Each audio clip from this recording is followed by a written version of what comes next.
Good morning, guys. Good morning. Good afternoon. Good evening. This is Marquis Walker, and this is the THHC podcast in Boston, man. If y'all don't know what the THHC podcast stands for, oh no, now I'm blanking out. I'm blanking out on the hip hop connoisseur podcast. So I'm just a little nervous. I don't know why. I haven't had a guest in a while, but this is Jeremy Ford. He's a Brooklyn-based producer from rural Connecticut. He's worked with Sadat X, Wordsworth, Blueprint, Uptown XO, Fatt Father, Big Stat, Carison. I think it's Carison. Is it Carison?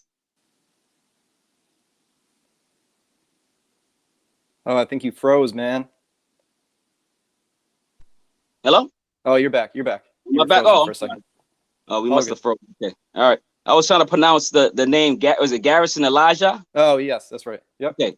Little Vic, Qwill, and Clockwise. Now, Clockwise, this is where I discovered Jeremy Ford. I was listening to Exit of Exile. It was an EP by Clockwise, and Jeremy Ford produced track 2 called There I Am. So go check that EP out and check out Jeremy Ford's track there. So, ladies and gentlemen, Jeremy Ford, man. Welcome, man. Welcome to the show, man. Thank you so much. I really appreciate it. Hey, man, I'm glad you came on, man. I really appreciate it, man. First, let's just break it down, man. How you doing? How's your family doing? With this, situation going on with the Rona,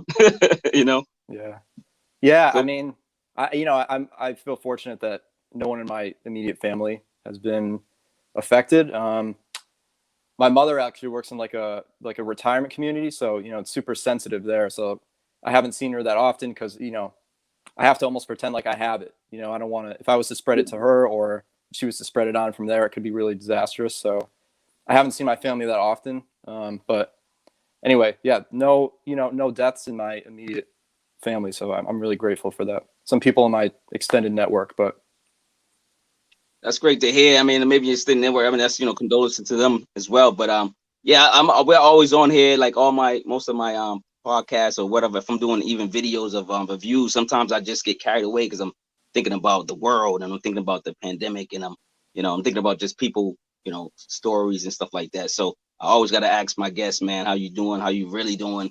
Because I actually do care. Because you have to, So and I preach love over hate all the time, and I just want to get to know people and give them an opportunity to share their story on my platform. So that's pretty much one of the reasons I've done this and I'm doing this, and it's just something that I have a passion for. So Jeremy, musicians you admire, you're a hot producer. Like who'd you admire? Who said what made you say, okay, I'm gonna do this? Like, it's a great question. I mean, some of the producers I think that really got me into it are some of the classic ones like Pete Rock, Alchemist. I would say I'm pretty obsessed with Alchemist. I mean, a lot of his early stuff too. It's interesting. It's like you realize you share certain tastes with producers. You know what I mean? Yeah. It's like you just keep hearing beats over and over again. You're like, oh, I love that. Who is that? Oh, it's Alchemist. And you hear another one. Who is that? Oh, Alchemist again. It's like, okay, I'm pretty sure I love this guy. Yeah. But yeah, a lot of I love Alchemist. Names. When you're talking about the old Alchemist, you're talking about the Mobb Deep Alchemist when he was working with Mobb Deep and Infamous and all that. Yeah. I do like his older stuff. I mean, I like all his stuff, of course. But I like all his stuff too. So, but yeah, because he changes but it's beautiful though. When he changes and transitions to a different era, I don't know what he's doing. You know what I mean? He's growing or whatever. And with musically, you go, what the hell? You learn to appreciate it. You might not appreciate it fitting in there because sometimes you got to go back to certain producers and go, I get it now. This is dope. And then you start listening, and then you really get it. Your ears kind of get it. You know what I mean? Exactly. Yeah. So, I'm sorry.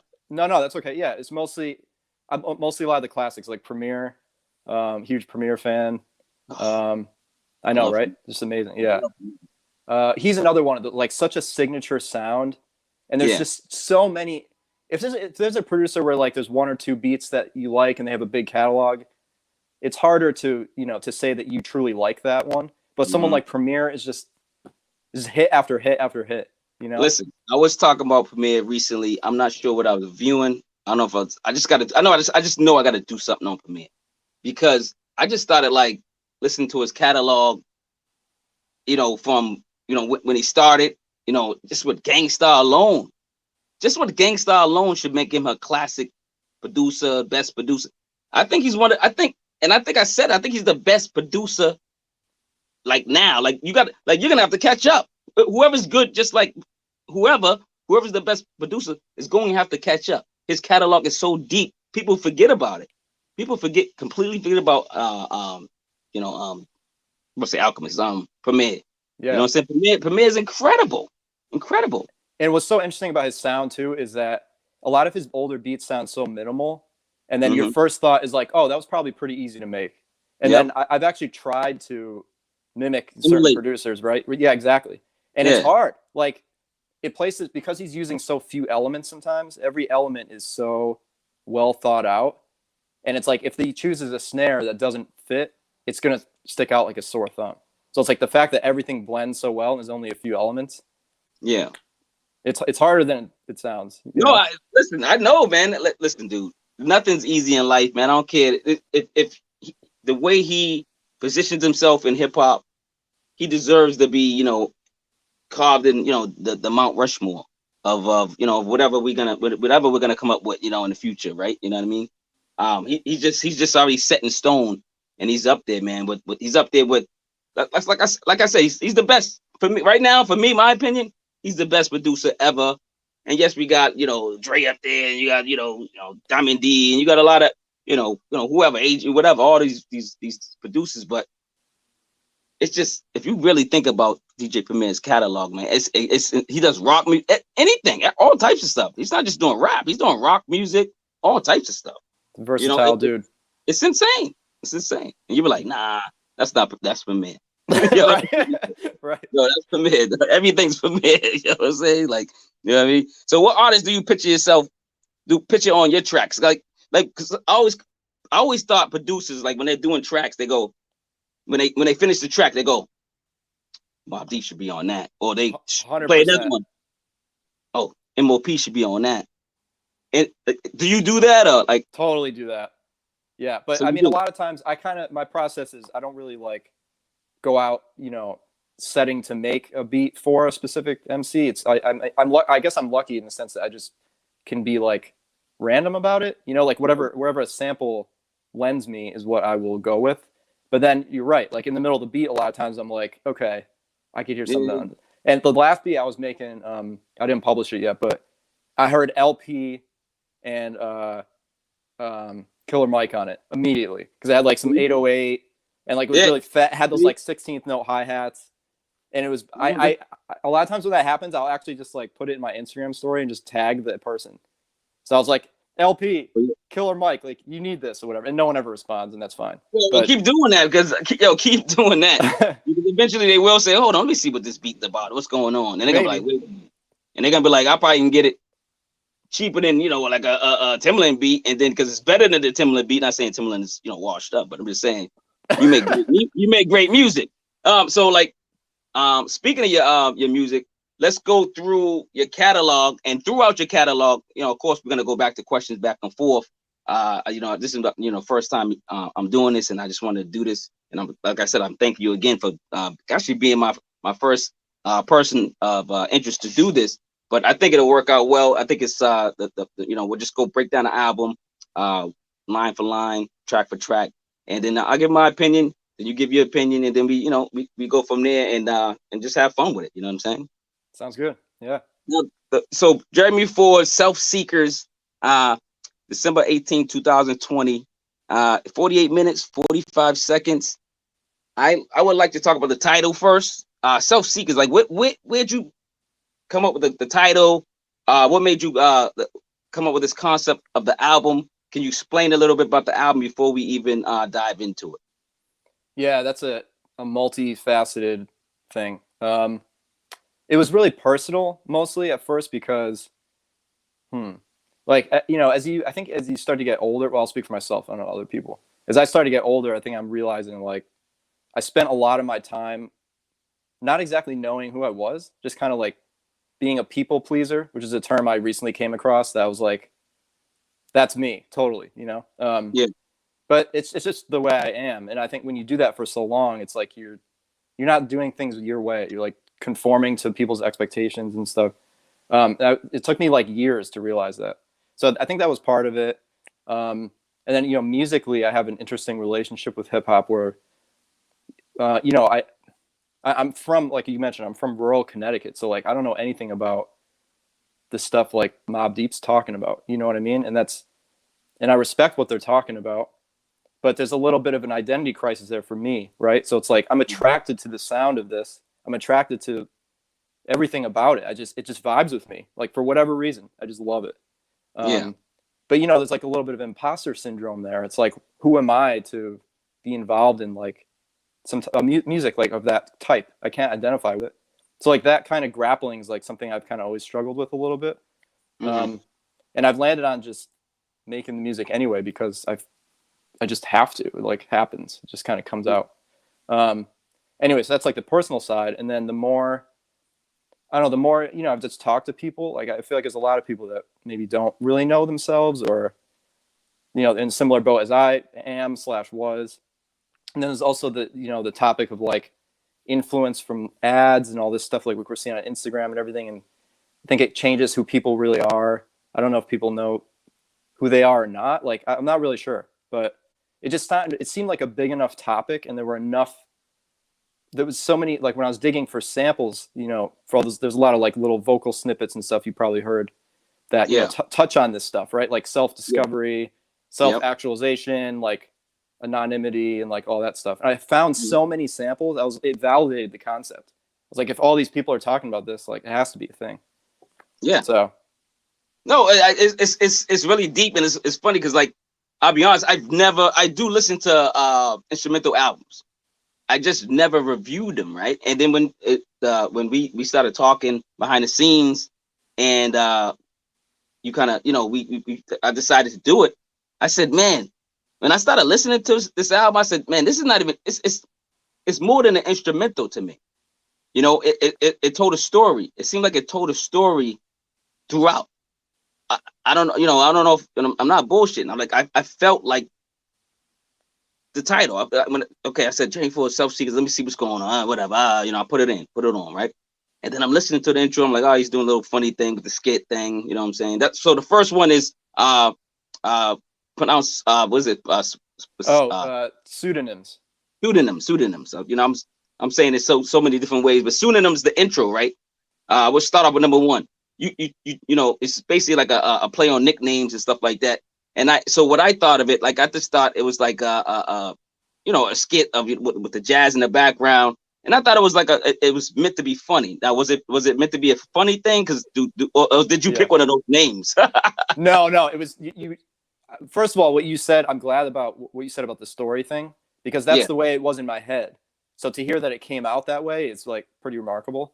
So yeah, so that dude, the guy that's in all the skits, including the intro, his name's Yadi Alamin, and I've had a crazy story with him. I met him on MySpace, like whenever seriously. I remember MySpace. I remember back in the day, man.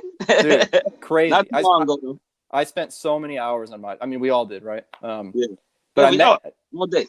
Yeah, but I used to hit up so many people on MySpace. I remember hitting him up. He's an MC as well, super talented guy, and he's hilarious. And he leaves me crazy voicemails for no reason sometimes. And then I heard one time, and I was just like, it just dawned on me in that moment. I'm like, this could be all the skits. Like I could take this big long email and then just chop it up. Like it's perfect, So yes, you hit the nail on the head. Like that was intended to just be comic relief, because it is kind of a deep subject, I hopefully it's not too deep, and it kind of starts off with a little comedy, but it's just like to get into the album, because like you said, it's gonna be a serious album, so you want to bring a little bit of humor here and there, and I've seen that throughout the album too. Our first guest is Jeffrey Lopez. He says, Marquis Walker and Jeremy Ford, salute, peace, and power to you and yours. Jeffrey Lopez is one of the regulars. He's coming here, salutes to me, man. He's from Massachusetts too. And Dartmouth, actually. He's from Dartmouth, Mass. And he comes in here, he supports and stuff like that. But cool. Thanks, Jeffrey. Yeah, he gotta love Jeffrey, man. Salute, Jeff. Let's go to number 2. Number 2 is Anthem, and so let me give you my opinion on it, right? And then I'll let you break it down. I could picture MOP rapping on this one. That was my first, I said, oh, they should be. Are they about to rap? I'm like, is it coming now? When they gonna start going? Hey, hardcore! Like, when are they gonna? You know what I mean? I'm just listening, like, but it's a dope beat. I'm like, oh shit, this is insane to start off with, and then the rhythm definitely sounds like an anthem. It says the anthem, but it sounds like an anthem. MOP is usually known for anthems. I love that record. You know what I'm saying? And then I was like, this is a perfect intro to like what's probably going to happen. And then I love the Bruce Lee at the end. I'm in love with Bruce Lee. I got a picture of him in velvet, on my wall. So, Bruce Lee raised me. Forget my father, it was Bruce Lee. You know what I'm saying? Bruce Lee gets the credit. So that's what I thought of the anthem. And I was like, oh, this is the first song? God damn. You know what I'm saying? So what was your intentions on that album? I'm on that particular record. Yeah. What you said. I mean, like, there's a lot of slow songs on the album as well. And like deep thinking stuff. And I didn't want to start off with that because I didn't want to bore people, and people's attention spans are like pretty short nowadays, mine included. So, I wanted to kick the album off with it freaking just like hit you on the head with it, and that's what that was intended to be. So it sounds like it may have achieved that. Figured that. I was like, let's go. I said, where's MOP? I'm like, listen to Club like a kid, you know what I'm saying? Yeah. Number 3, Waited, featuring DJ Grazzhoppa. He does the cuts. Oh my God. All right. So first of all, great use of the skits. I love the skits, in and out. They surprise you in the beginning sometimes at the end, sometimes in the middle. They blend well with everything that's going on. So Waited featuring DJ Grazzhoppa. My first thing was like, man, this joint's fire. And then I go, I'm in love with the scratches, the sounds. The sounds throughout give me like a hip hop feel. I just feel like I'm in the midst of hip hop. You know what I'm saying? So what you got? What did you get from that cut? Where were you at with that cut? Yeah, I think. Another producer I didn't mention that was a big influence is Marco Polo for me. Oh, and I think. It's funny, like, again, you don't try to emulate somebody when you're starting a song, but like, yeah, I think you can hear the influence in that one, like the bass line. Yeah. I can't remember like what else specifically about it, but I just know that there's something that more, you can just hear it in there. And Grazzhoppa is incredible. He's I'm seeing somebody's typing in there. Yeah. What's up, Melanie? Jeremy, it's nice to see you on the podcast. Thanks, Melanie. Well, she said welcome. She messed welcome. I'm like, well, I'm like, is he well? What's going on? Shout out to Melanie. Thanks for joining, Melanie.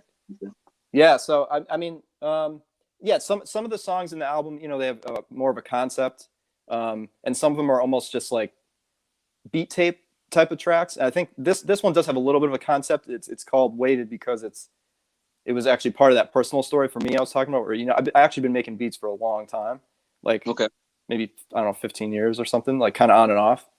Oh, yeah. Wow. Yeah. But I've just been, I don't know. I never made an album, I wasn't really like pushing anything out too much. Yeah. So it was, I've been doing this for a while, and it's like, the time has come. I think there's even a skit in there that says like, the time has come. So because of the pandemic, did you have so much stuff built up, and you were just kind of like, timid to put it out? But then you were like, during this pandemic, you said, hey, man, and maybe somebody, I don't know, maybe somebody influenced you, gave you more courage. What was that about? Like, so then you put it out? Because that just is amazing. That's a good question. The pandemic, honestly, I had already decided. I was already like on the path I had already started the album before the pandemic started. And I was already on the path to like externalizing all this stuff and, publishing it. But the timing of the pandemic, I mean, obviously the horrible aspects of the pandemic aside, it was great for me because it allowed me to not it's probably great for any creative person, I imagine, because a lot of distractions you have day in and day out pre-COVID, they're gone. So you're just at home and like you got nothing to do other than, I live here by myself, so like I'm just making beats, So it allowed me the time to like focus on the album, you know, and get it Okay. out. So That's amazing. Like I said, I told people if you don't get out of this pandemic with a new skill or more, a more income or passive income, I got another podcast called Passive Income. We talk about various subjects. This one's more catered to hip hop and music in general. But yeah, like on Passive Podcast, we talk about anything you can think of relating to. It could be guns, it could be gun safety, it could be politics, it could be all that stuff. It just kind of reminds me of of that. So let's go to number 4, So Elusive. I'll give you my feedback on this one as well. Love the jazz feel with that horn. The horn, anything like live instruments. Oh, you got me. You know what I mean? You might as well just I might as well just give you all my money. You know what I'm saying, right? Yeah. But my ears, like on this track, So Elusive, my ears are like intrigued by your production at this point. Like at this point, I'm just like, oh, what the hell is this? Who is this guy, right? Then I go, my question is, what do you use for equipment? Because I know a lot of people probably wondering what you use for equipment to make these great sounds. yeah, I keep a pretty minimal setup. I've used FL Studio since which used to be called Fruity Loops, and back when I think Ninth Wonder was the first hip hop artist to be known to use that, and people I think kind of gave him a hard time about it because it wasn't really made for hip hop, and I don't know. I think it was like when most people were using hardware. Yeah. I think people gave him a hard time for using software, but I don't know. I guess you could say I'm a little lazy as far as like if it ain't broke, don't fix it type of thing. So FL Studio is the first thing I learned, and I just haven't gone away from it because to me it can be a little overwhelming to learn. Like I'm like, why do I need to learn a whole new platform if what I'm doing works okay? So yeah, if it works, like if it's broke, don't fix it. Like these sayings that they're corny, but they actually work in life, right? We got Raw X Drawing X. These names be killing me, man. And I gotta review all this stuff. These names be killing me, man. You already know I'm bad with names. I don't understand anything you guys talk about. I'm from Brazil. Okay, keep listening, then, man. We're all keep listening. You understand eventually. Don't worry about it. You gotta listen to the album first, buddy. This is a review. This is a live review with the actual producer, the actual person that did the album, Jeremy Ford. So just listen to this maybe, and then you go back and listen to the album, and come back and listen to it again. You know what I'm saying? So, all right, man. Welcome to the chat anyway. Number 5, Betterment. This is this a clip? No, this is I was gonna ask. My question was, is this a clip from Better Off Dead when he that the movie Where's My $2? Was that John Cusack movie clip? Well, was that clip from that, or was it from the Love one when he put the box in the air or something? Now I'm even trying to remember how it was track. Like I can't. I'm trying to. Now you got me thinking. It was like I'm asking you about my music. Ridiculous. Yeah, exactly. I can't remember. The other thing I said about it, maybe this is a fresh memory. Sounds out of this world, like a Twilight Zone. It's like that type of. It gave me that type of vibe when I listened to that to Betterment. And then I wanted to actually use a movie buff because I was like, it seems like he's watching my favorite movies. I'm like, is this guy, looking at my old DVDs? What's he at? You know what I'm saying? Like, because like most of the clips and things that you use in and out the music, kind of related to, not just the concept of the album, but it kind of related to, the world. You know what I mean? It was dope the way you incorporated that stuff. So I know it was John Cusack. I just couldn't remember the movie. You don't have to I can't. Do you remember what he says? Are you talking about like there's like a little intro right before the beat starts? Yeah. I don't remember what he. And he's just like, I need to find love. I think I need to get a girlfriend or something like. Oh yeah. That's something like that. Nicolas Cage from. Oh, that's Nicolas Cage. It sounds like him. I'm like, yo.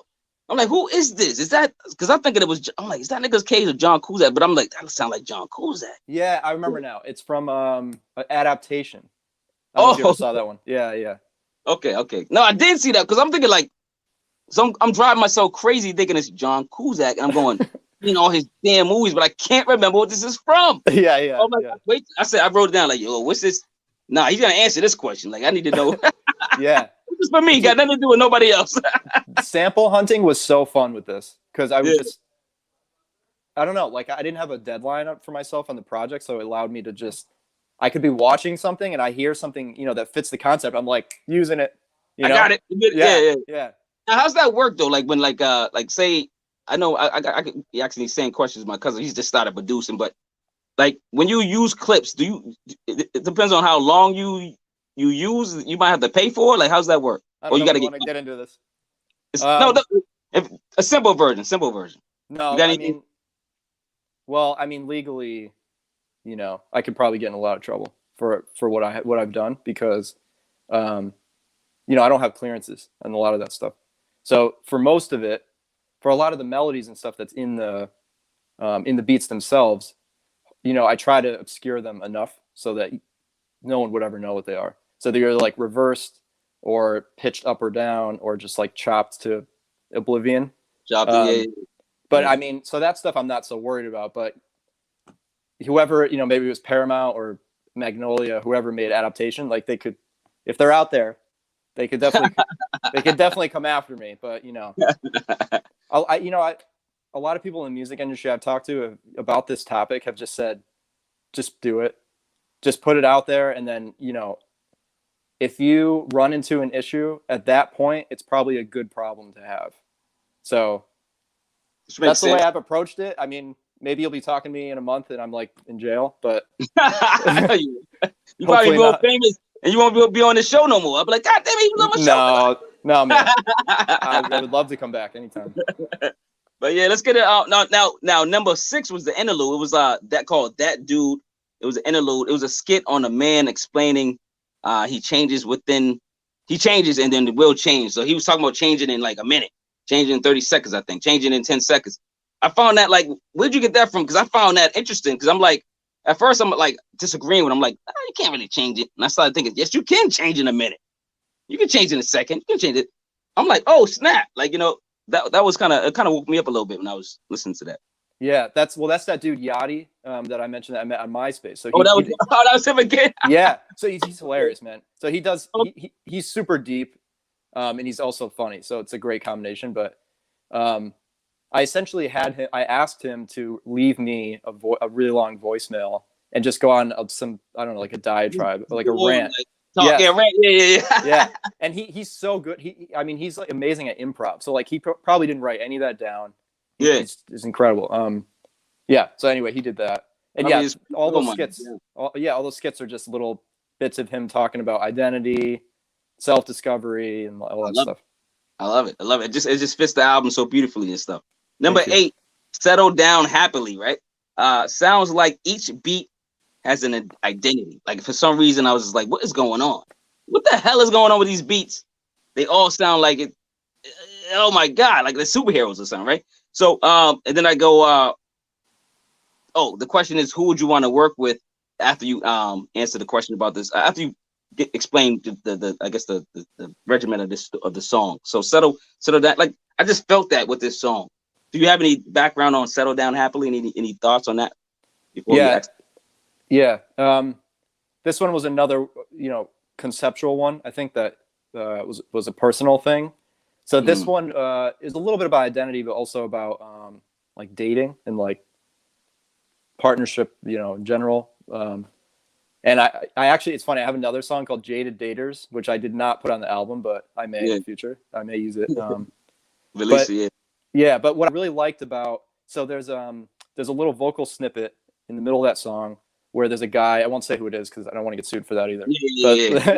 I know what you're talking about. Anyone can find this stuff. It's like out there. I know what you're talking about. Yeah. I like that what he does. What I love about what he said is that he's talking about how when he goes to, you know, set up his workspace so that he can do his best work, he said music is imperative to that process, and that he has a specific like color, I think he calls it, in his mind that he needs to hear in the music. And then once he'll change the music forever until he like catches that right sound that will allow him to work. And then he settles down happily into his work. And there was something so awesome about that. But what I love about the term settle down happily is that without the context of the self-seeker stuff in the album, like we talk about self-discovery and anonymity, can't say that word, anonymity and all that. You sound like me in the first. It's a tough one. Every time I say that word, I screw it up. I got those words too. But without the context of the album, I think if somebody was to just read Settle Down Happily, they'd probably assume it means marriage or like you're Yeah, settling down of with a course. person, or The you're person, buying mate, a whatever. house. Yeah. Sure. Yeah. Yeah. So what I really like about it is, I mean, it's, you can argue it's, you know, it's like a pessimistic side of that, but maybe it's just me. I don't know. But like, it's not about that. The song is about the opposite of that, really, where it's just like, it's basically saying like music is the thing you're settling down with. You know, it's not a person. Not that it can't be a person, but in the specific example, No, it's no, music. I get it. That's why it fits so well. And when I heard that, I actually thought it was your voice. I'm like, maybe he's throwing something in there, talking about the album, talking about how he feels. I'm like, yo, I don't know if that's him. And then instead of writing that down, I wrote, who would you want to work with in the near future on these beats? Not just these beats, but your future beats that's gonna be legendary with someone's voice, with the people you about to say. Are we talking people that you and I know, like LP and Killer Mike, like that caliber, or It could be. Let's go whatever you want. Let's just say people in general. Because here's my thing. I love Jay-Z, but if I met Jay-Z, I would just be just as excited and nervous as is with you. Like, I'm not. He's human. You know what I mean? Like, if I say, hey, what's up? You know what I'm saying? Like, so you can. I don't want to say high caliber. I just hate breaking things down. That's just the American way to break things down. But yeah, sure. just say artists in general, man. Who you want to work with? It could be Joe Smo from the Block, Trash Man, or friggin' Parson Noose from De La Soul. I don't know. So. Okay. I'd say I have like a list of dream, MCs. Yeah. Black Thought would definitely be one of them. Yeah. There's so many beats I make where I can just hear him on it, and it almost feels unfair that I can't get him on it, because I just know it would be great for him too. What's funny though, right?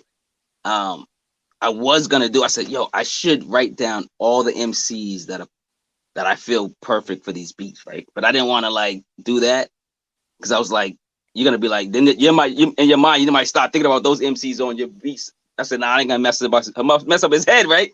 But I'd be interested to hear that, actually. Yeah, like I did it for the first one because I was like, yo, that's just a no-brainer. It just sounds like MOP, right? So, but I'm hearing MCs on these tracks, and I'm going, what the hell? Like, and I'm like, were they already on this track and he just got the instrument? He just put out the instrumental album? I know he didn't, because I'm looking for your stuff. It's only just one album, right? This is your first album. This is your debut album, right? Yeah, that's right. So I'm like, oh, congratulations on it, man. Yo, for real, man. I'm like, when people start listening to it, man, they're gonna be like, okay. That's why I say I got to do this. I got to get him on. I got to do something. You know what I mean? Make it more fun. Have him live. It'd be great for me and him. You know what I'm saying? Number 9, right? Find musical instruments, right? So I go, this gives me a bit of a rock and roll feel. And then the piano is hypnotizing. The piano, I love piano. Like I said, I love like sounds of live instruments. I know they're not live. You're taking them, you know what I mean? But they feel like live, like a band. And I was just saying, great work with the clips. And then I love the lean on me at the end. Yeah. Who doesn't love lean on me when like the principal, what I'll say was this always dissing the fat kid, say like, I loved it, man. You know what I'm saying? We were just talking about that with I think we did 1980s movies on one of my on passive podcasts. And Lord, I jumped when that happened. I was like, whoa. Yeah, we just did like 1980s. Me and my friends, best top 10 1980s movies, and that I remember that coming up. And we were cracking up about, one of my friends looks like the kid when he was a kid. Oh man, what's the fat kid's name? I can't even remember. Oh, I don't know. Yeah. That one, I think there's 2 songs on the album that feel super Alchemist inspired to me. Mm-hmm. That might be one of them. That's one of them. Now I'm trying to remember what the second one is. I'll know when I hear the title. I even get the titles mixed up in my own head, but that one was like, that was even one where I think while I was making it, I was like, this sounds like an Alchemist beat, but I just proceeded because I couldn't help it, Have you ever reached out to any other producers and just said you like their work, or whatever? I don't know what you can say to them, but whatever. Have you ever reached out to any of them, and have anyone ever responded? You don't have to say who or not if you don't want to. Yeah. Let's see how to answer that. Yeah, the answer is yes. Actually, I think I could talk about him because it's there's nothing but good things to say. So Marco Polo, Oh, we have a mutual connection. It's a crazy story. I would take probably too long to explain, but like, so he interned at a studio that I had an opportunity to intern at and turned down because I was not ready to move to New York, and it's one of the biggest regrets ever for me. Yes. So I don't know. I don't want to think about it because I feel like I might be in a different position. Yeah, you can't. Like a what if? Yeah, you can't think about the what if. Right, right. Like, yeah, you can't focus on the what if stuff. Like you make the decisions you make, you move on, whatever. But anyway, so that's part of the reason why I have this. I feel like I have this like kind of connection with his music. But so I was able to get his contact information through this mutual friend, and I reached out to him, just respectfully, just asked him to like. I sent him one song and just asked him to like review the song, and he reviewed it for me. It was amazing. Wow. Yeah, so he's super nice. I'd love to meet him someday. Hang out with him. But other than that, I don't reach out to a lot of producers. I do reach out to a lot of MCs, like mostly on IG, and just like ask for collaborations and stuff. Oh, that's great. I mean, you got to do that. It's like you're selling yourself. You sell yourself. You know what I mean? Everybody, like, I sell merch, so I sell myself in a sense. You know what I mean? Like me giving free content away, or researching for 8 years or 2 years, 1 day, a month, and then bringing out some content for the world. You try to sell yourself for not just your passions, but for whatever you're selling. Because everyone needs what? Money to survive. Everyone needs a passion to keep them busy. You know what I'm saying? And you're doing great with the producing. And man, keep it up, man. Let's go to number 10, man. Number 10 is Recognize plus Witness. This track brings me back to like the 90s. It was like a neck snapping type of beat. Then I said, what I say? There are so many MCs I hear on this because this is one of those songs I was like, man, I hear a lot of MCs. And I'm just like, should I write them down? I was like, I said, no, let me stop. I don't want to do that. But then I said, do you know who you want on your tracks? Like when you listen to this album, do you go back and say, okay, I can picture these 20 MCs or these, because 19 songs, 18 probably, whatever, how many songs is on there. Can you picture those many MCs or various, if you want to do a posse cut on this? And is that your dream wish to do that, a compilation album in the future, or are you working on one? Yeah. Oh, a lot of good questions in there. I mean, sure. I would absolutely love to do something like that. Those are some of my favorite albums, like like the old Sound Bombing stuff, and like all those compilations, like Lyricist Lounge and all those, where every song is like a different MC or like 2 or 3 MCs. That would be amazing. But I go back and forth a lot between working with MCs and just putting out instrumental stuff, because instrumental stuff is so much easier, and it's like, it's just me, and like maybe work with a mix engineer or something, but there's just less dependencies that way, and like I don't know, it's just easier to put out music like that. Yeah. So I tend to lean towards just doing instrumental stuff, but I'm not working on an album like that right now with a bunch of MCs, but I would like to.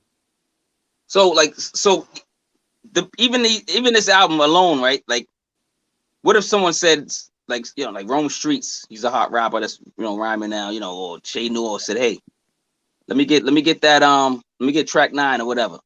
You can still sell it to her and give it that beat, right? Yeah. Yeah, sure. I mean, there's a couple of them that have been used. So like Recognize and Witness, actually, the one you were just talking about, that's actually been rapped on. So there's this dude, C. Shreve, the Professor, out of North Carolina. Okay. And he used that beat on his record, but then I just put out the instrumental version on mine. And then there's a couple songs on the album that we haven't got to yet, but that have MCs on them. So like those, I probably wouldn't, want to maybe remix or like have a different MC on it. Probably just leave those as is. But any of the other ones, I mean, that would, yeah, absolutely. We'd love to have MCs on them. Yeah, because I was like, yeah. Wait, did I skip number 7? Because we skipped 7. Oh, we did. Because when you just said MC, I go, wait a minute. Where's Wordsworth? We didn't talk about yeah. We went to 6 that do Interlude, and I think I went to 8 by mistake. So Oh, no sorry, worries. guys. Number 7, you know the name featuring Wordsworth.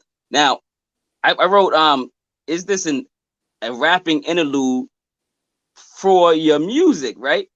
Basically, what I'm trying to say is, people have a rapping album, and then eventually, in the middle they do just like a interlude, like just music, right? And then they go back to rapping, right, on like track 8 or something, right? So when I hear this track 7 with an actual rap on it, and I love Wordsworth, this is a great record, beautiful track that is like 90s now. Redman says that 90s now. It's like sounds like 90s, but it sounds like now too, right? And I'm loving the record, and I'm loving the rapping. So I was just thinking, was this like an interlude, but it's rapping?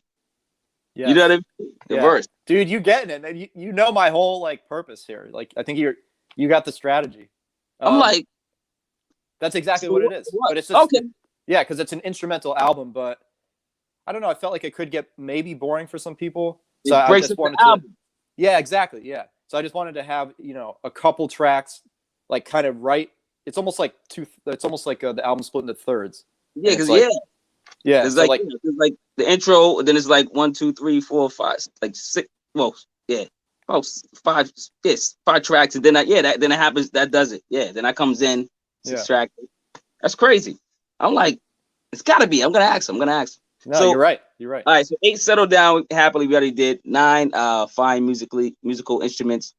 10 recognized plus witness. We're on level 11. It's a trick, but this is an interlude. I was gonna ask who's on the interlude because I wanted to ask you about real mass versus society, wearing masks and stuff like that. And just the concept of wearing a mask and physically and mentally in your head, and they say they say everyone wears a mask, right? They say before the pandemic, right? Everyone is not their true self. They're not themselves. You know what I'm saying? They fake. They wear different hats. Now I believe in wearing different hats. If I'm at work, I'm not going, hey, what up, dog? What's up, G? Drive my nuts. I'm not doing that at work. I'm just not. Am I being fake? No, I'm just being professional at work. I'm just trying to get my job done and I go home. But everywhere else, I'm myself. Yeah, I believe, So I don't wear a mask. I don't think I wear a mask. So I think I wear different hats. So I would say I'm going to work with my work hat on, and I'm robot type of guy. Whatever. I'm not robot, but I'm just saying I do my job and I get out of here. So I was just thinking, like, was that the concept for that this interlude, or just like the album itself for like 2? Yes, exactly. I think it goes along with what we were saying, where people. I hate to say people because I don't want to like project me on other people, but I do feel like there's probably a lot of people who do that. That like may act a certain way around certain people because you're meeting expectations or what you think might be expectations. Yeah, and that what he said, I think is perfect for that. And like, there's also I don't remember what track it is. One of the songs has a skip from I'll just say it because we're all going to know what it's from. It's from The Mask with Jim Carrey. And because he and it's the doctor or the therapist who's in that movie who says like, we all wear masks, metaphorically speaking, or whatever. It's like the same idea. Yeah. So, yeah, I think 100%. It's all about just people like should be themselves but can't always be themselves, or for whatever reason. It's deep. It just took me, so I was like, wow, this is coming together. That's when I was like, and I'm the type of person that I grew up with my mother's records, the Stevie Wonders and the Temptations and stuff like that. Just the good music. And when you listen to the album, you listen to the album. You didn't just listen to track 5. You didn't skip over with the record. You didn't I need to get maybe your favorite record once in a while, but if you want to play it again, you have to do that. But you just played the record. You played the entire record because it was good. It's quality music back then. Not saying we don't got quality music now, but it got tainted a little bit, and now it's getting back to its quality. I believe hip hop, and I'm loving it. Mm-hmm. You agree in a sense, or what do you think about hip hop? Ooh, I have really mixed feelings, to be honest with you. I mean, I think there's a lot of really good stuff coming out, but actually, I was gonna say it's different than it used to. Maybe it isn't. It's like there's popular stuff that maybe isn't as great in my opinion, and then again, my opinion. But you've always had to dig for some reason there seems to be like a inverse correlation between like, this is going to sound harsh, sometimes quality and popularity. Maybe Okay. I think it's because popularity is like usually more accessible, and like maybe then more relatable. Mm-hmm. So it becomes more popular. But like, you get somebody like, I don't know, I'm trying to think of somebody who's just has been like, I don't know, like Master Ace. Like he's incredible. Oh, And yeah, it's like smoothest incredible. voice I've ever heard. Oh, incredible. Storytelling, but he's I always. can picture him on this whole album. I can picture this dude. He could probably kill this whole album right here. It kill all these. It kill him. He would be amazing. Yeah, amazing. Yeah. Amazing work. But he'll never, for whatever reason, he's like, it's like, what did Qwill say? What did he say in that Jay-Z song? He's like, or no, Jay-Z said it about Qwill. He's like, skills, something about how if skills were, I can't remember, I'm butchering it. But yeah. You know what I'm saying? Jay-Z basically said like Qwill should be on his level. That's what he was saying, popularity wise, but he's not, because he's not as accessible, but he's incredible. It's like, anyway, so that's kind of how I feel about hip hop. Is a lot of the pop stuff, I can't get into it so much. I just always thought, and I didn't say pop. I always just thought that somebody like a Jay-Z, he got better production, better promotion, better. His circle was just more hungry, and not saying like, somebody like Qwill didn't have that, but I don't think he. Like I don't know. I don't want to call it the machine, because a lot of MCs grinded, like a Jay-Z grinded, a Nas grinded and got where he was at. You know what I'm saying? So I'm not saying we're questioning those guys, but no.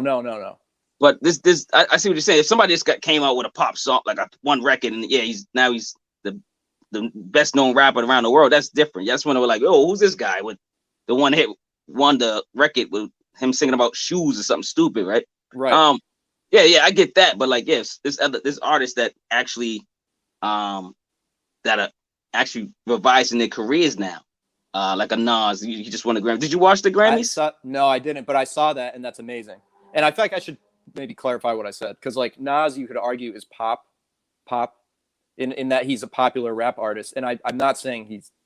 I love Nas, and I love the new album. I'm saying like thought about him. That's all when you said it. So. But when I guess when I said pop, I meant more like the stuff you were saying when someone's rapping about their shoes, or like the example you gave. That type of stuff, I just can't get into it. Yeah, there's come out of nowhere. A lot of, I want to say trap or whatever it is they call it now. But yeah, that's mostly what I'm referring to. Some of it is catchy. Some of it's dope. Some of these rappers like. And I say it real quick, but get back to the album review. But I all the littles, and then one day, when Little Baby came out, I was like, another little, get out of here. I kind of brushed them off, but I've been listening to him lately, and he's actually good. You know what I mean? But he got that. He just was punching that circle, and I was like, forget all the littles. You know what I'm saying? But yeah, except Wayne, I like Little Wayne. But you know what I'm saying? Like, right. I was like, whatever, and then I went back to listen to my 38 Special and my Ransoms and my whatever, you know what I'm saying?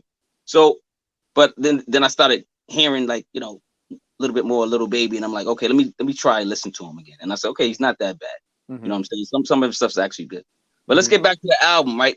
We said we had it's the Trick, that was the interlude, number 11, number 12, Alone Together. I wrote great 1920s mix with current tempos. Any background or story on that? That one, I'd say that was, I mean, it ties into with the identity stuff again, I think, or like anonymity. I have to like think about that word as I'm saying it now.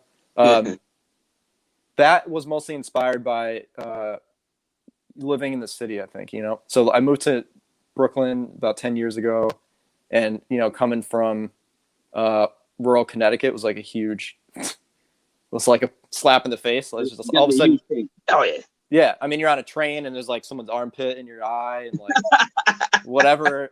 You have no private space and whatever. Like, sardines. Totally. Yeah. I mean, Boston too, right? Like Boston's packed too. Boston's crazy. Totally. But that's like something. It's just so fascinating. You have this like mob of people, rush hour on the subway or whatever, and you're so close to these person. and to these people, and you don't know anything about them. It's Nothing. like really bizarre. Yeah. You smell that bread. You know what they ate for lunch. Yeah, you do. Unfortunately, yeah. But yeah, it's just like a really fascinating sociological thing to me. Is that all these people are like alone in their, listening to their headphones, or like this person's got drama going on. Everyone has their own little story, and they're all like, doing their own individual thing, like isolated, but then everyone's also together. It's like, a very strange thing. Yeah. No, that's what alone together it's kind of beautiful, like the way you kind of portrayed it. It's funny too, but that's the way it is. It depends, like depending on where you go. You know what I'm saying? And I'm used to both. I was a city boy, and then I'm kind of getting away from that. You know what I mean? So same. So it's weird to be in a neighborhood and it's quiet. It's like, hey, what the hell's going on? I don't hear nothing. What's going on? Am I gonna get yelled out here? Yeah, what's going on out here? You know what I'm saying? So yeah. Let's get back to the tracks. Number 13, The Weapon, featuring Fatt, Father, and Qwill. This was another breakup record, I believe, and I love the samples again.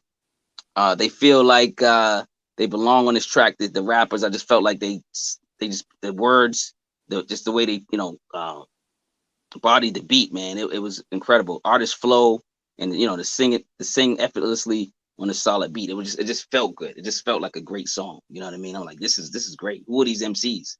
So now I'm tuned in, and eventually I'll start looking them up and checking them out. Thank you. So yeah, Fatt Father and I have a really interesting working relationship. So he's another one of those people I hit up on IG. I first heard him on do you know Ghostly International, the record label? It has Tycho's on it, who's an electronic artist, and Dabri. Dabri has made beats for like Doom and a couple others. I believe he's from Detroit. I'm not positive. Okay. Anyway, yeah, I'll send you the link or whatever after. Amazing producer. It's like kind of trip hop. It's like sort of like funky, a lot of like little synth sounds and like spacey stuff. Yeah. But anyway, so Dabri put on an album a few years ago, and he had it was amazing. And Fatt Father was a featured MC on one of his songs. I'd never heard of Fatt Father, but Fatt Father is he actually is really involved in the Detroit hip hop scene. So like he knows all the D12 dudes, like including Eminem. Like he's just like part of that clique. Yeah. He was like friends with Proof, all this stuff. He was like on the set of 8 Mile. Oh, crazy, wow. Crazy. Yeah. But wow. So anyway, I hit him up, and then so I made a beat for his album called King Father that came out, I don't know, about a year ago maybe. And that song was called Growth. And then that collaboration went really well, super smooth. Song came out great. So I messaged him and I was like, dude, would you want to get on my album? And he's like 100%. Hell yeah. So he was perfect for this. He's got such an interesting flow where it's like, on this track especially, it's like almost a little offbeat, but it still works. It's like, I don't know how he does it. It's crazy. I was like, that's why I said they feel like they belong on this track. That's the first thing that came out my head when I listened to it like 3 times in a row, and I'm like, I didn't know what else to say. Yeah, and I had to figure something else out to say, because I was like, this is what I feel when I listen to that track. Thank you. Yeah. That's the job of a producer. It should be, is to find somebody who fits the song. So it's great that you said that, and I appreciate it. I did something right. And then so Qwill is the guy that sang on the hook. Yeah. And another crazy story about how I met this person, Qwill, back when I lived in Connecticut. I don't even know when it was, a while ago. 15 years ago, let's call it. I was at a bar with some friends in Hartford, Connecticut. You probably been to Hartford, right? Yeah. I know Hartford, Connecticut. Yeah. The bar is called Half Door. It was like an Irish like beer spot, and he's an amazing singer-songwriter. He may not want to be called. He used to be a singer-songwriter. Now he does like more electronic stuff. He's very versatile. Yeah. And he was performing at this bar, and I didn't talk to my friends the whole time because I was like, what is that? And I was just hypnotized by whatever he was doing. Yeah. And then at the end of the night, I went up to him. I always do that. If there's like some performance I see where it blows me away, I like have to talk to the person, even if it's just saying like, hey, I really love that. That's it. Like, I just want to do that. Yeah, you give them the flowers while they can smell them, basically. Yeah, of course. Yeah, because it's so. Yeah, because I mean, you probably know this too. Like compliments are a big deal. Oh, you know, they keep people going. So thank you. Yeah, they really do. They do. Yeah. So anyway, so we collaborated way back then. It was like 2010 or whatever the hell.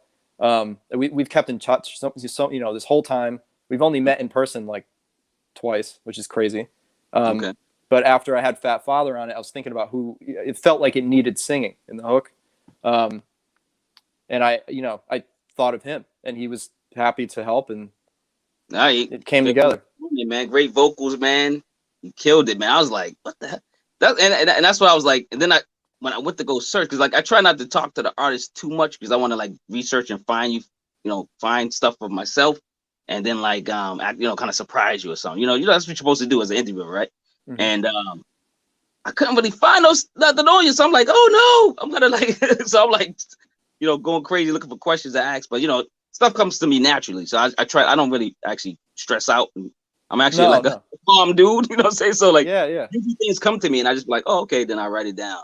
And my notes will look crazy, but they usually just fit like a puzzle when I start talking about it, because I start remembering, and whatever I write is usually what I feel. You know what I'm saying? So it usually works out that way. Mm-hmm. So 13, My Weapon featuring Fat Father and Qwill, great record. Number 14 was Music Makers, beautiful hip hop beat with the use of samples. I think it had the KRS sample in that. Was that KRS? I'm trying to remember. It might. It sounded like him. That's why I was like, I'm gonna ask him if that was KRS or not.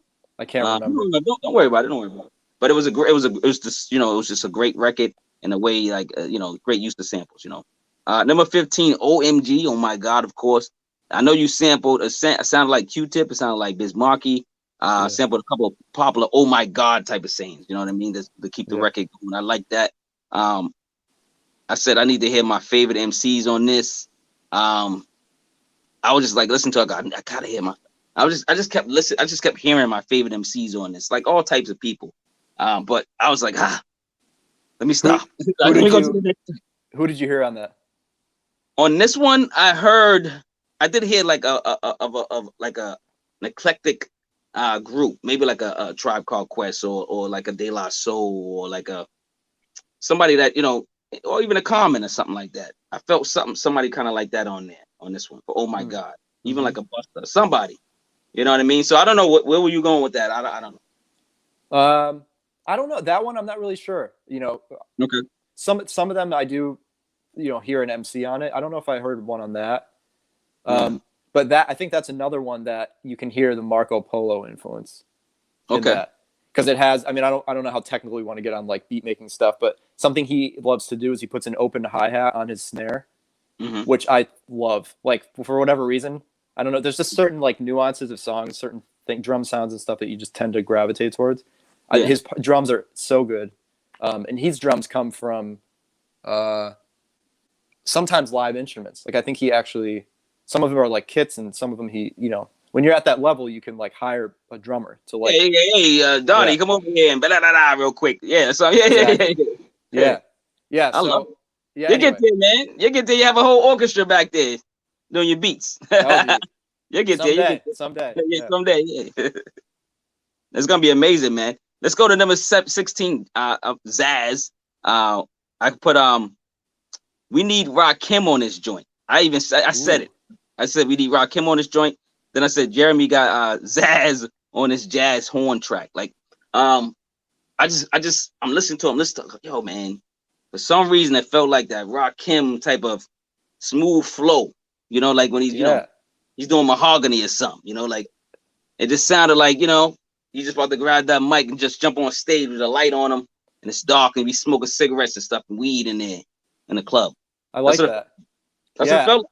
I hadn't pictured him on that, but now that you said it, he's so smooth, dude. Yeah, that would be perfect. That's why I was like, yo, somebody's trying to say, yo, I'm putting the MC I want, and I'm gonna say it because I just don't want to jinx stuff. I don't like. It just felt weird. I thought if I put MCs to it, I thought I was gonna jinx it.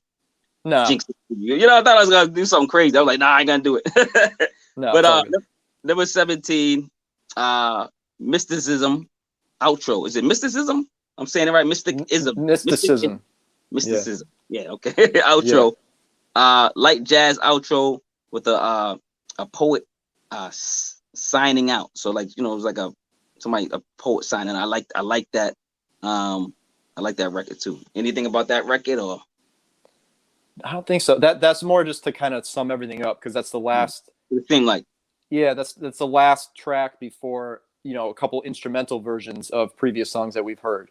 So it's almost like the last song. Yeah, the bonuses with the like a different type of thing. But I did Right. I did review them too. So 18, you know, the name bonus track. I said even the bonus track is pleasing to the ears. You know what I mean? Because I know it was like you said, but I was still like grooving to this joint. 19, My Weapon, another bonus track. I put another great, well-produced track, and then I put the big DJ skit at intro is cool because I was just like, listen, it was like I was thinking that was you. Was that you? No, that's a sample. That's a sample too. Okay, so I'm like, yo, I want to be talking on here. Do you talk on your records? Do you? Nope. I mean, I don't know. Like, do you think your voice is dope? Like, I don't know. Like, some people go, oh, my voice ain't good, so I'm not gonna use it. That's a good question. I guess I'm shy in that sense, you know, like I tend to speak through like samples and drums, I guess. There's one song I made that I've never put out that's very electronic. It's not really hip hop at all, where I actually sang on it. But then I tweaked it. My voice, the singing voice is terrible. But I just yeah, give me that song, man. I need that song. Well, I tweaked it so much that it almost turns it into an instrument, so it doesn't really matter. So yeah. I may put it out someday. People's voices are instruments. Like, you know, if you listen to like, you know, a Flea Lord or G4 Jag or, you know, their voices are instruments, man. And it's like they have to. And I think certain music, like you said, a producer's gonna say, oh, I can picture, you know, Lloyd Banks on this or whatever, you know, Papoose or something, right? So, it's important. So like when I see a lot of these rappers, they're putting out 7 tracks every month or whatever. They're putting out a lot of EPs or whatever, and they just, you know, and they get with it. A lot of producers, certain people's voices just don't match certain people's voices. Like if you ever listen to, and I love DJ Muggs. It's nothing against him. I love his production, but if you listen to certain, you know, certain rappers mix well with DJ Muggs' beats production. And then I'm gonna go listen to this one for DJ Muggs and so rap. I'm not gonna say none of the rappers I work with them. I'm not gonna say what album I like, what I didn't like. They can actually check my podcast and check my channel to see which ones I actually like because I review them. But the ones I didn't like, I like the music still, but I didn't think of the rap, and I like that rapper too, but I didn't think that was a great combination and click, and it just didn't click for me. And that's, you know, each his own. It might be their favorite album. You know what I mean? Like, there's The Dark Side, Redman's second album. Redman did most of the production himself. He was feeling himself. That's what I thought. That's what the world thought.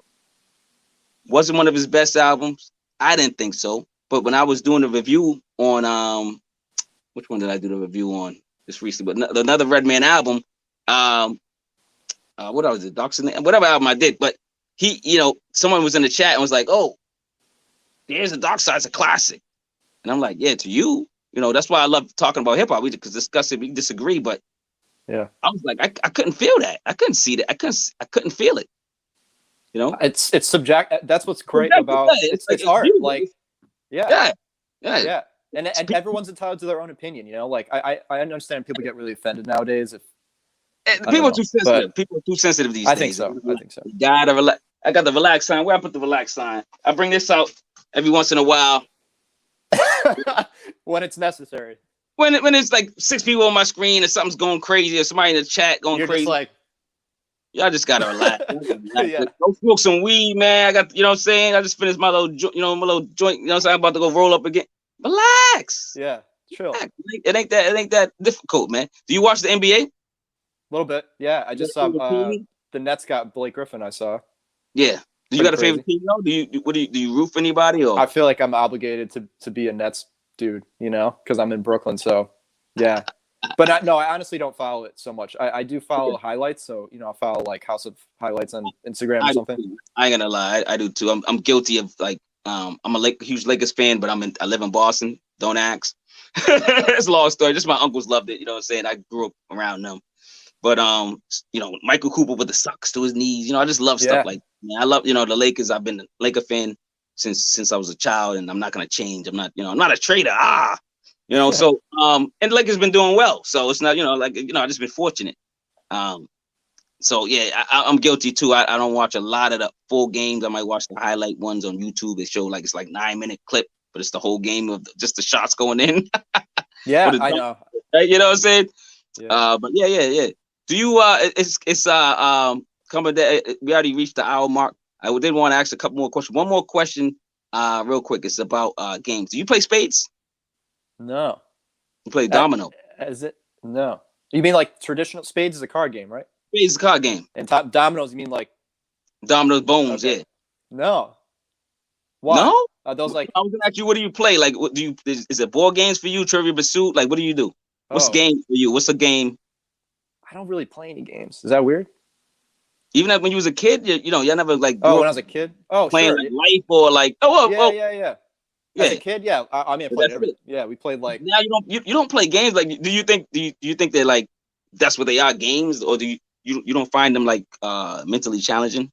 For certain games, not all games, but yeah, no, I have nothing against game. I mean, I've had get-togethers with friends where we're playing board games and stuff. Yeah,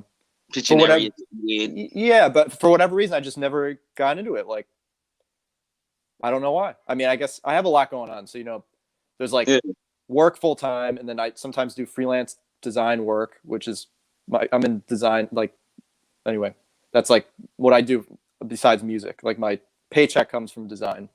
Do you like design, meaning like you like, say if I want a logo like this one, you could design that? Is that what's going on? Yeah, that's part of it. So yeah, I went to school for like graphic design, which includes what you're saying, like identities, brand identities, and like kind of like marketing design. And then I transitioned over to product design, which is essentially like software design. So it's like user experience and user interface and that kind of stuff. But between, my 9 to 5, which is not usually to 5, and then, you have sometimes like freelance work on top of that, and then whatever the hell else is going on. It's like, I don't know. I don't have like a ton of extra time. So like maybe that's why I haven't gotten into games, but actually it's crazy. I know somebody who I work with, somebody who lives in Florida, and she owns a board game cafe, which is pretty awesome. Yeah. That's cool. I would love to go there. Where's it at, in LA, you said? No, it's in, I think she lives in like Tampa area. Oh, Tampa. Down Florida. Yeah. Yeah. My sister lives in Florida. Actually, a couple more questions. I know it was supposed to be an hour. I'm sorry, man, but I got so many questions. We just got into it. The conversation's so great. Do you play an instrument? No, when I was a kid, I played drums. And then I was really young and I hated practicing, so I quit. Like, I think a lot of kids do that. But I would love to get back into it. I have my father's guitar here, and I took one lesson, and I was like, meh. So I kind of stopped doing that. I think drums would be really awesome because I think I have an ear for drums. It's more rhythm than you don't necessarily. I mean, there's notes to learn, but it's not the same as like learning music theory, I guess. So I just feel like I would have exactly.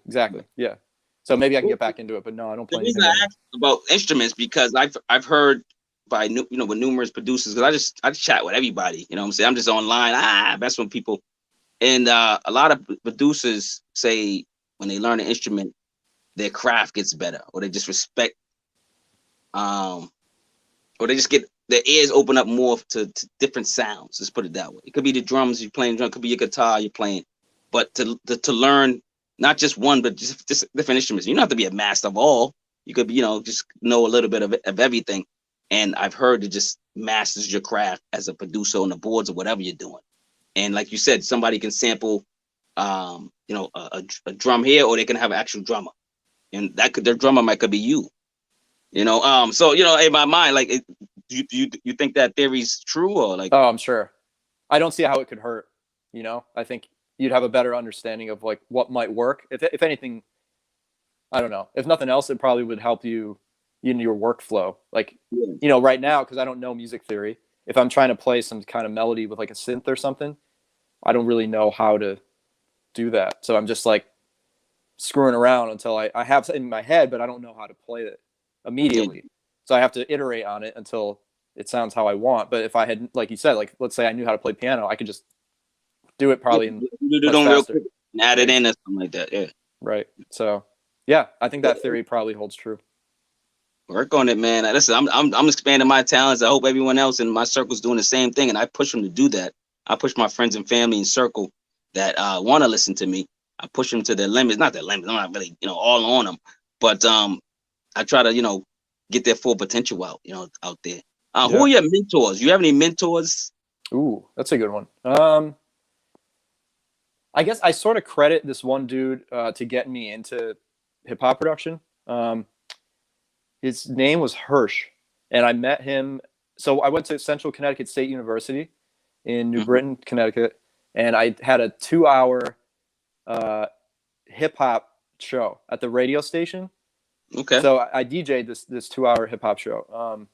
It was one of the best memories I had of college. It was so fun, and I cared so much about it that you can only play edited music. So like their catalog wasn't great. So I used to take hours and like reverse swears so that of music that I had that I wanted to play. Yeah. And I would burn all these CDs with these edited music and like just give the CDs to the station or whatever, because I just wanted this.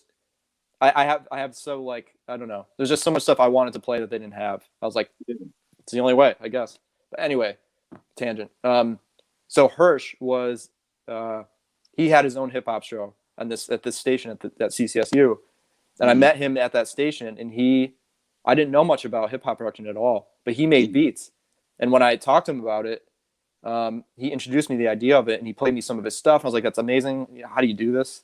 And he showed me some basics, and he actually sold me my first turntable and a mixer, which then I eventually like learned about FL Studio, and then hooked up that equipment like to my computer, and made beats with that turntable, like the vinyl that I was sampling or whatever. So yeah, I would definitely give him credit, and he helped me. He helped me a lot. Like I had so many questions, and he had already been producing for a while, so he was able to answer a lot of those questions. That's great. I think everybody should have at least one mentor, somebody that can make them greater. Don't be afraid to ask questions. Don't be afraid to reach out. I heard a saying. I always forget who said it, but I just remember you can use people, but don't misuse them. You know what I mean? Like I like that. Yeah, it just makes sense. Like I use my girl, I use my mom. I might call her, too much. Babe, do something for me. You know what I'm saying? But if I do that every day, I'm misusing her. You know what I mean? Like, so and that's the same thing. I think for mentors, I think you should find someone that's stronger than you in production, or like I need to find somebody stronger than me in interviewing, or stronger than me in podcasting, or stronger than me in whatever it is I'm pursuing, and and to challenge me. You know what I'm saying? And that should be your circle. You know what I'm saying? Yep. You don't have to be friends forever with that person, but they could be a mentor for a year, a day, a week. You just learn stuff from those people and move on and become stronger and get and share the information when you learn it. You know what I'm saying? Get the information, share it. Don't keep it to yourself like we did back in the 90s when I got a pair of sneakers and didn't tell nobody where I got them from. Right. No, I like that, man. I think it makes a lot of sense. Surround yourself with, where you want to end up. Yeah, those types of people. Yeah. So Jeremy Ford, man, it's been a blessing. It's been an honor, man. Oh man, I can't believe that you're here. Like it's funny that you go through great music and then you find other great music through listen to someone else and listen to Clockwise. I found you as a producer, and then I looked into you, then I looked you up and we're talking, and now we're actually interviewing, and we actually did a live, my first live interview with the producer, Jeremy Ford, man. Listen, man, it was great. I don't need to know what's coming out, what you're working on, what you're doing, promotion. Eventually, you can send me everything else that you want in the description. I will put it in the description for people to find you. But at the same time, I still want you to promote that, Instagram or whatever you want to do. So, floor is yours, buddy.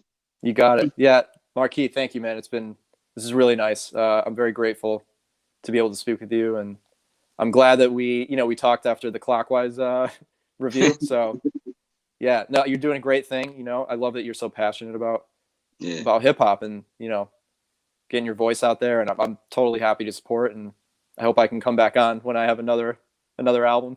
Oh yeah. You already know that.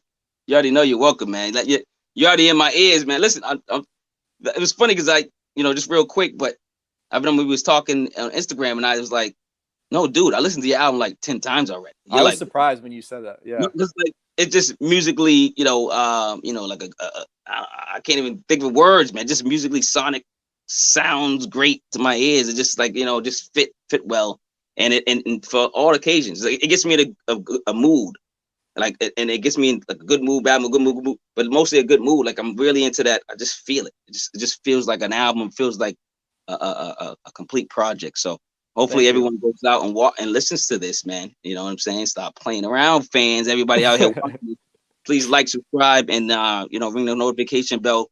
Find Jeremy on his social media platforms. You want to announce those? Or? Yeah, I mean, maybe we could put links in, but they're all different, which is kind of annoying. But we'll just put the links in if you can. Yeah, IG. Yeah, it'd be easier if we just do that, I guess. No, like I think I looked you up, Jeremy Ford, on Instagram. I think you probably find him on that on Instagram, but do his name. But you guys know how to find people, man. Everyone's out there. There's 2-year-olds with phones, so come on. It is, man. It's crazy out there. It's sad, but it's true. Yeah, it's true, man. So, all right, Jeremy, man, and everybody out there, everybody that came in the chat, Jeffrey Lopez, Melanie.